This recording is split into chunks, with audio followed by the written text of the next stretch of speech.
Infelizmente, mesmo vídeo na iOS. Sem papel no desgoverno.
Messieurs, dames, bonjour.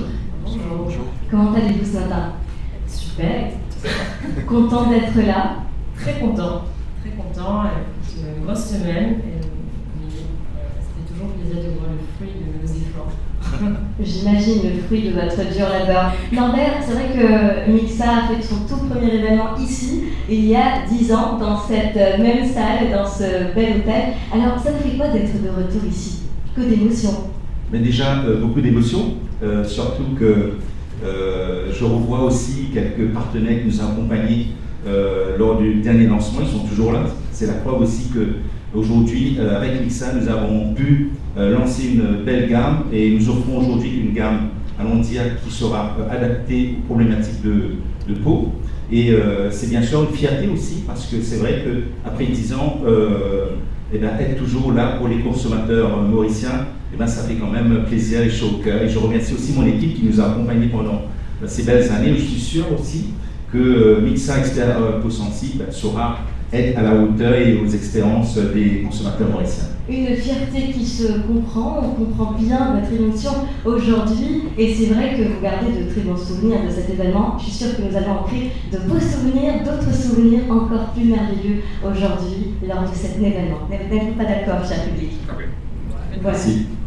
On va démarrer tout de suite notre panel. Hello and welcome to Dr. Kellen. How are you doing today? Hello, fine, thank you.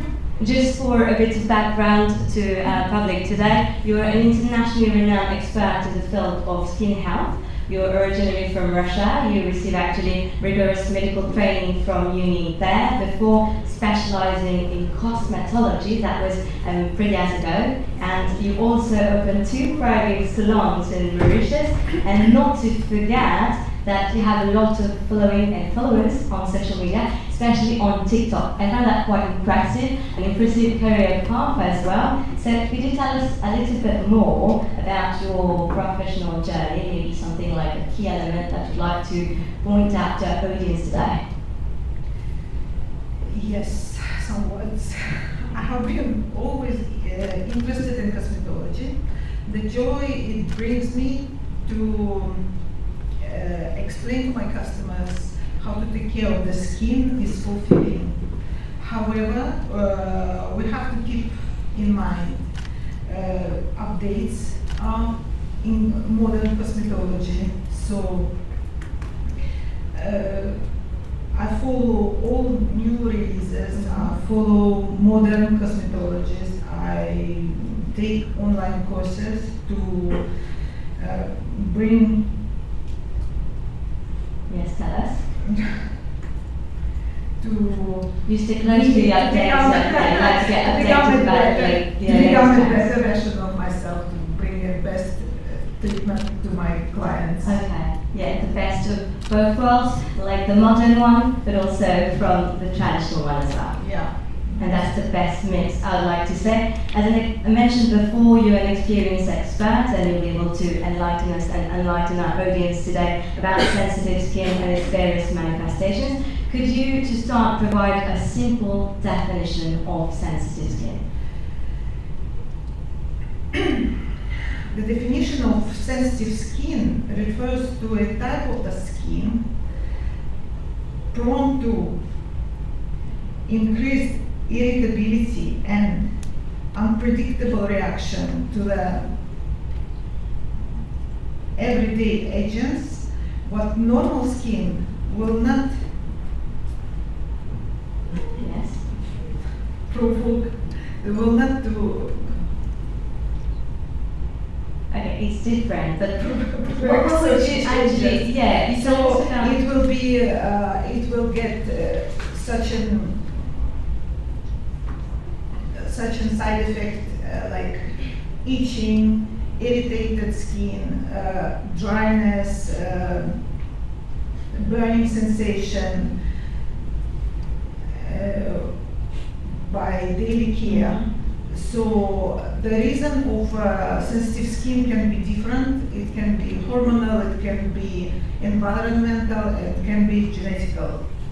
So each skin type is of course different, that's a fact. and each skin type needs specific needs and products as well. What would you recommend today as skincare for sensitive skin? What's the ideal routine for someone that's got sensitive skin? Yeah, for the sensitive skin, it's important to choose the product according to your sensitive skin. It should be labeled, like for sensitive skin, hypoallergenic, for hypoallergenic, fragrance-free.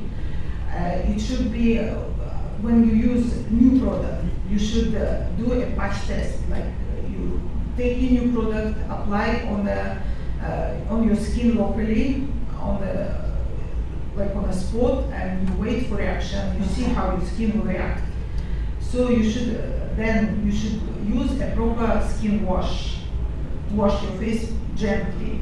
Gentle wash with pH 5 and 5 for sure, and wash it out with the warm water, because the hot water also can provocate sensitive skin. Then moisturize with product also labeled for sensitive skin. SPF, also necessary for everyday use, SPF, because some also provocate sensitive skin. Be careful with exfoliation. Don't use gommage. Don't use the scrub, but use a gentle gommage, maybe once or maximum twice a day. That's it. That's quite a lot. Thank you for this informative speech and detailed explanation to our audience today, and I'm sure that we'll have the chance to interact, and the public and our guests today will have the opportunity to ask you questions, deeper questions, and we can delve deeper in this topic. Thank you very much for these insights. Passons maintenant au français et passons maintenant à une autre figure majeure, Madame Sheila Dumas. Bonjour. Bonjour. Voilà le micro, on ne vous entend pas. Maintenant, là, c'est un peu mieux. Vous allez bien? Bonjour. Oui, je vais bien, je vous remercie. Ravie de vous accueillir aujourd'hui pour ce panel d'experts. Je suis honorée d'être là et je vous remercie aussi pour cette invitation.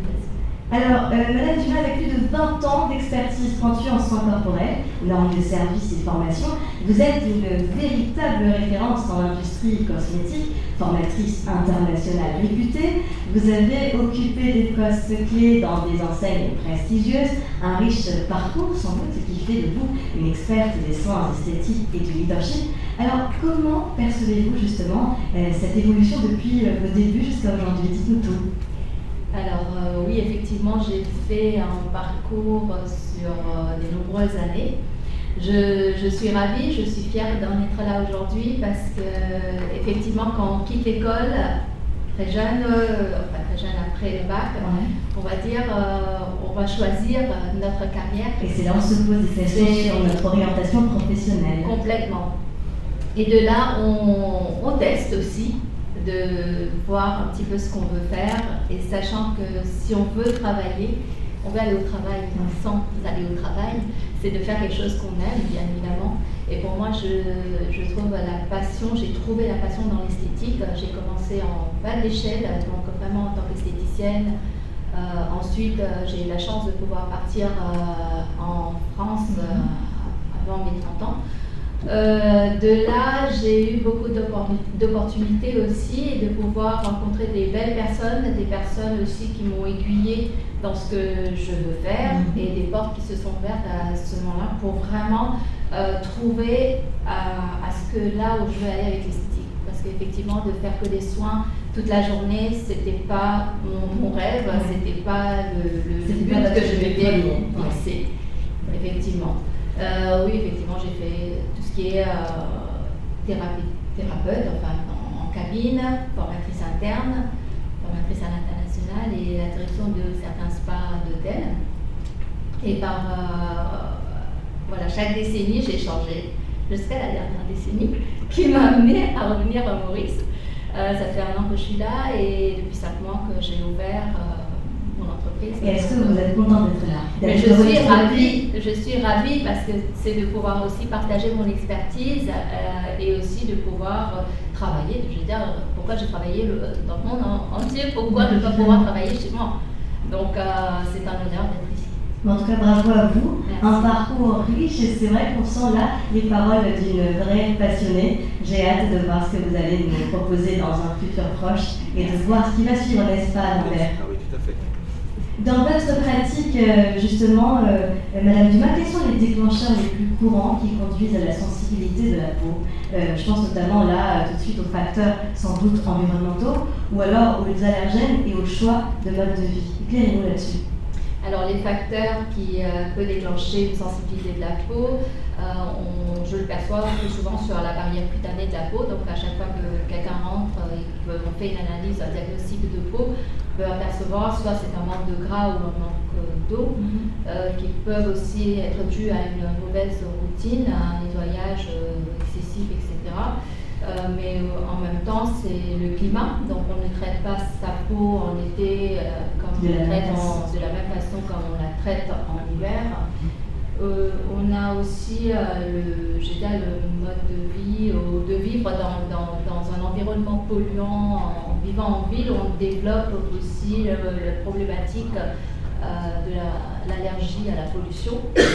Et aussi notre mode de vie, donc une surconsommation d'alcool, de cigarettes ou de la mauvaise alimentation ou pas assez de sommeil. Donc ça peut aussi nuire à la santé de la peau. À prendre en compte j'ai envie de rebondir là-dessus, sur certains médicaments qu'on peut prendre à long terme qui fragilisent, qui sensibilisent cette peau à rendre beaucoup plus fragile, beaucoup plus affinée. Donc à faire en sorte à ce qu'on traite la peau pour que ça puisse régénérer et avoir le temps vraiment de revivre. Outre ces différents facteurs mentionnés, notamment environnementaux, est-ce que vous pourriez nous partager votre expertise sur l'impact, cette fois-ci, que peuvent avoir les changements hormonaux? Ça nous intéresse beaucoup, nous les femmes, le stress aussi, et les routines de soins inappropriées sur la sensibilité de la peau. Oui, les impacts sur les changements hormonaux, ça affecte quand même notre barrière cutanée. Ce qui peut aussi, il y a certaines hormones qui diminuent la possibilité de retenir l'eau et protéger la peau. Nous remarquons aussi, en tant que femme, la baisse en oestrogène qui peut fragiliser, qui peut rendre la peau plus sensible, ainsi la baisse en progestérone que lui va venir plus fragiliser le film hydrolipidique. Donc c'est ce qui impacte sur l'élasticité de la peau ainsi que la production de collagène. Donc c'est là qu'on voit que ça flanche un petit peu, on perd un peu de tonicité, etc. Et quels seraient donc vos conseils justement pour pallier tout ça? Déjà de commencer les soins, de commencer les massages du visage, les soins avec les bons produits, les produits adaptés à notre peau, de ne pas changer tous les 4 matins, de ne pas faire des excès de peeling, de gommage. Donc vraiment attendre le cycle épidermique se fasse, à ce qu'on change un produit, ou le temps que la peau s'adapte, se fasse à la nouvelle crème ou sérum ou peu importe. Du coup, à ce moment-là, donner le temps à ce que la peau se régénère. En tout cas, merci beaucoup Madame Dumas pour ces éclairages. Je suis sûre que nous aurons l'opportunité de discuter davantage dans quelques petites minutes. Mais avant, je regarde Déborah. On va accueillir Déborah. On va bientôt, évidemment, lui passer le micro. Bonjour Déborah. Bonjour. Vous êtes brand manager de L'Oréal Paris Mixa chez Brand Active, je le précise, et vous allez nous éclairer aujourd'hui sur l'approche spécifique de la marque en matière de soins pour peau sensible. Est-ce que vous pourriez tout d'abord nous donner un aperçu de la philosophie, de l'identité de Mixa concernant les soins pour peau sensible? Bien sûr.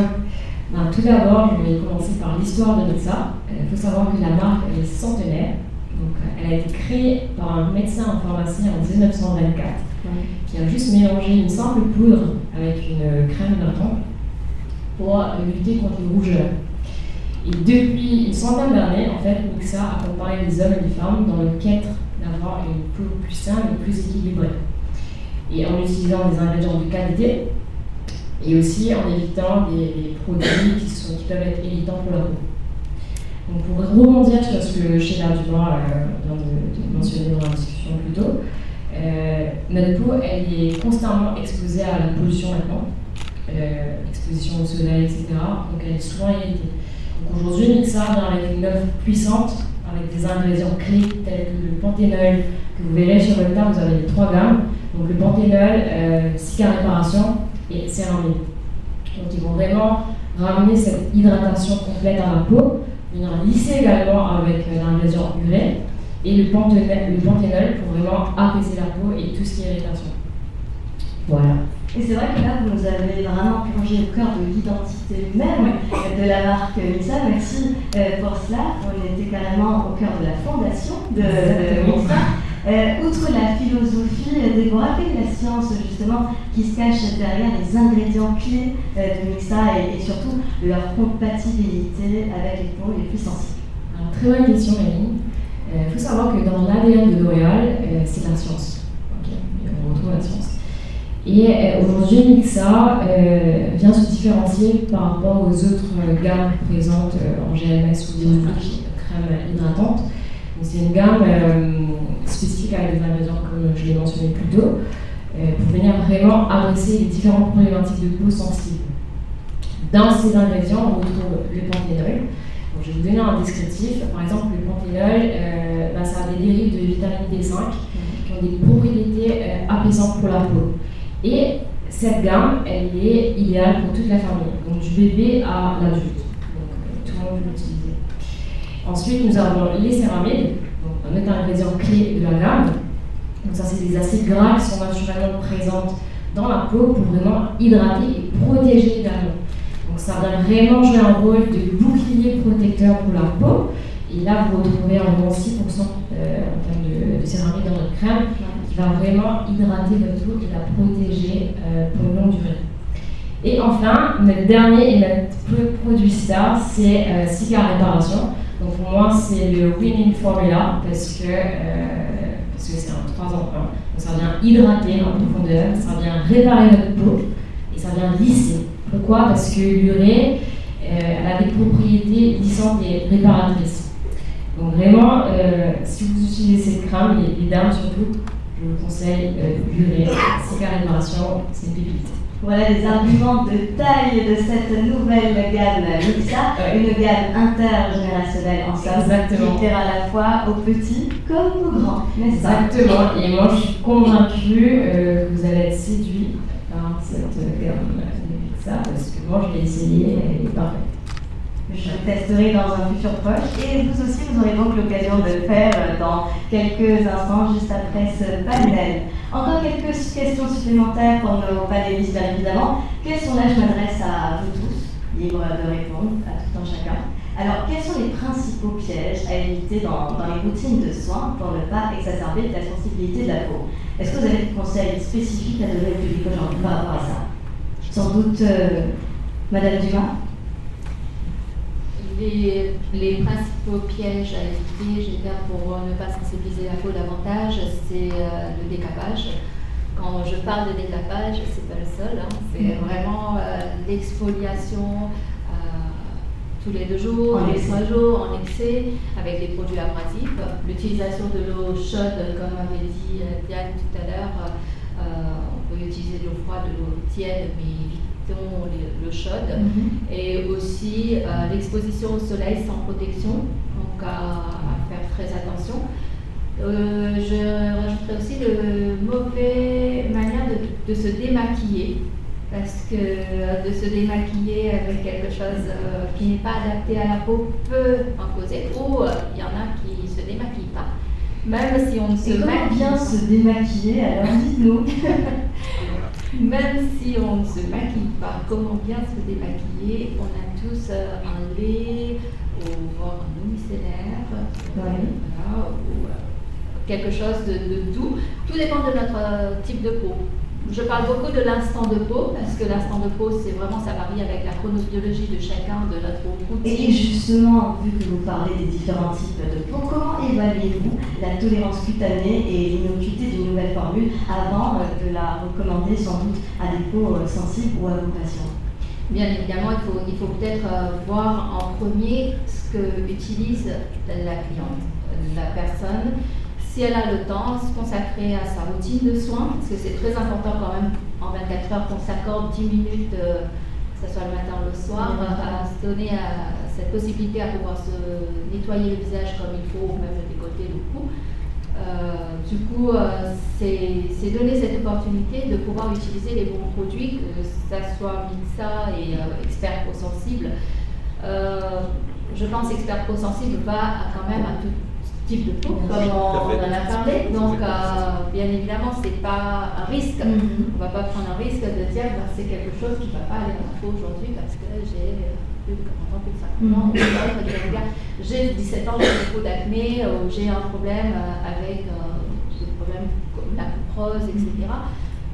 Je pense que les ingrédients, les actifs qui sont présents dans ce dans la nouvelle gamme, a quand même le bénéfice de parfaire à toute la famille. Et quelles sont les perspectives d'avenir comme ça pour continuer à innover selon vous, je dis bien selon vous, dans le domaine des soins pour peau sensible? On ne s'arrête pas là. On ne s'arrête pas là. Je pense qu'il y a des dermatologues et qu'il y a des personnes qui sont pour à innover, à apporter toujours de nouveautés, parce que c'est vrai, hein, on se lasse au bout d'un moment d'utiliser la même chose.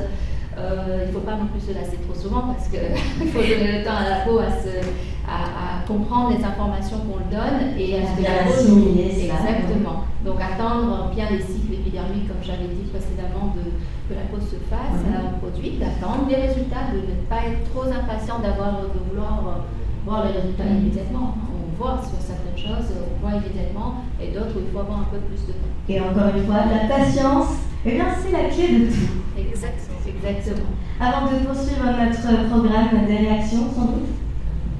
Juste pour rajouter à ce que Mme Dumas vient de mentionner, je pense que dans l'industrie de la beauté, c'est en constante évolution. Donc il faudrait peut-être allier technologie et la science. C'est ce que L'Oréal fait. Toutes les années, on vient avec une nouvelle référence, une nouvelle gamme. On a toujours une histoire à raconter. Donc il y a 8 ans, on avait lancé la gamme classique Mixa. 9 ans après, on vient avec une gamme plus puissante qui vient répondre à différents problématiques de peau qui peuvent aussi être en parapharmacie, etc. Donc voilà, c'est toujours une histoire. Et c'est cette démarche futuriste qui vous caractérise tant. Exactement, because we're what it. Voilà.